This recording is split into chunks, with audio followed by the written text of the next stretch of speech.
आज मैं बात करूँगा इंटेग्रिटी ऑफ करैक्टर के बारे में, यानी खालिस किरदार। बाज़ औक़ात लोग इंटेग्रिटी को इंसान का किरदार ही समझते हैं, बल्कि ये इंसान के किरदार के अंदर वो खूबी है जो बहुत कम लोगों में पाई जाती है। इंटेग्रिटी के बारे में बात करने से पहले मैं थोड़ी-सी किरदार के बारे में बात करना चाहूँगा। इंसान का किरदार मुख्तलिफ़ कैटेगरीज़ पर मुश्तमिल है।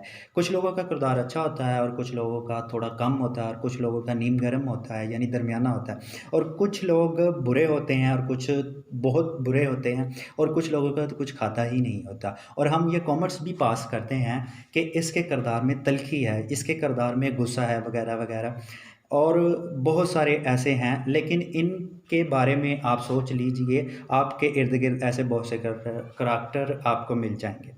तो इंटेग्रिटी इंसान के किरदार की वो रास्तबाज़ी, वो दयानतदारी, वो ईमानदारी, वो सीधापन है, वो भलाई करने की आदत है, या वो खारापन है जिसे इंसान अपने अंदर से नहीं निकाल सकता। मिसाल के तौर पर आपने अपने इर्द-गिर्द ऐसे बहुत सारे लोग देखे होंगे जिनके साथ जितना मर्ज़ी बुरा करें लेकिन वो उसे इग्नोर कर देते हैं। ऐसे लोग होंगे जिनके जैसे मर्ज़ी हालात हों लेकिन वो उन्हें उनमें भी कोई शिकवा गिला नहीं करते।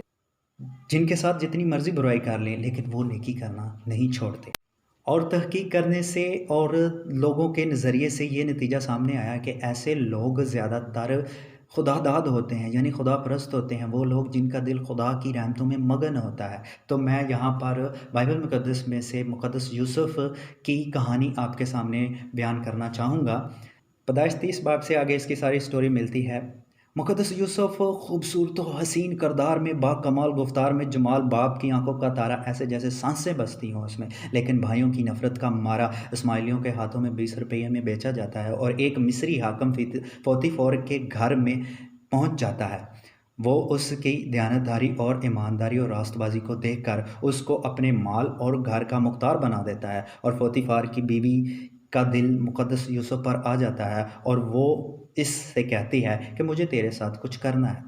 उम्मीद करता हूँ कि आप समझ गए होंगे कि ये जो कुछ करने वाली बात है, क्या है? क्योंकि हमारे मुल्क में ऐसी चीज़ें बड़ी जल्दी समझी जाती हैं, लेकिन इसके किरदार का ख़ालिसपन देखें। कहता है कि मेरे मालिक ने मुझे सिवाय तुम्हारे अपने सारे माल और घर का इख्तियार मेरे हाथों में दिया है, और तू चाहती है कि मैं अपने खुदा का भी और अपने मालिक का भी गुनहगार बनूं। और वो वहाँ से जान छुड़ाकर भाग जाता है, लेकिन उसकी बीवी उस पर झूठा इल्ज़ाम लगा देती है जिसके सबब से इसको कैद में जाना पड़ता है।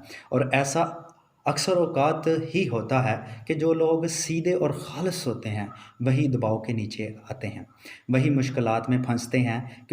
क्योंकि ऐसे लोगों को गुमान होता है कि मेरी रास्तबाज़ी जो खुदा के हुज़ूर ज़ाहिर होती है, वही मेरा इंसाफ़ करके इन मुश्किलात से मुझे रहाई देगा। तो 2 साल बाद खुदा अपनी कुदरत से यूसुफ़ को उस जेल से निकालता है और वो उस मुल्क का वज़ीर मुकर्रर हो जाता है और ये दूसरे दर्जे का हाकिम बन जाता है। तो वो हाकिम पोतीफ़र और उसकी बीवी भी उसके सामने सर झुकाते हैं। फिर इस मुल्क में काल पड़ जाता है। इसके भाई उसके पास अनाज लेने के लिए आते हैं। ये तो उन अपने भाइयों को पहचान लेता है, लेकिन वो इसे नहीं पहचानते, क्योंकि जब इसके भाई इसको भेजते हैं तो जो छोटा होता है, और जब इसके भाइयों को इसके बारे में पता चलता है तो उसके सामने झुक जाते हैं। और ये एक ख़ालिस किरदार की बात होती है। जिस इख्तियार और अथॉरिटी में जो होता है, तो अपने भाइयों के साथ वो सलूक करने के बावजूद जो उन्होंने उसके साथ किया होता है, बल्कि उनके गले लग कर रोता है और उनको माफ़ कर देता है। तो मेरे अज़ीज़ों, किरदार के ख़ालिस होने की बरकतें ये हैं। अगर किरदार में इंटेग्रिटी है, ख़ालिसपन है, अगर किरदार खारा है, तो यकीन जान लें एक वक्त ऐसा आएगा कि जो लोग आपके साथ बुरा करते हैं वो एक दिन आपके सामने सर झुकाएंगे। अगर तो इन बातों ने आपकी ज़िंदगी में इफ़ेक्ट किया हो तो प्लीज़ इसे लाइक करें और सब्सक्राइब करें। शुक्रिया।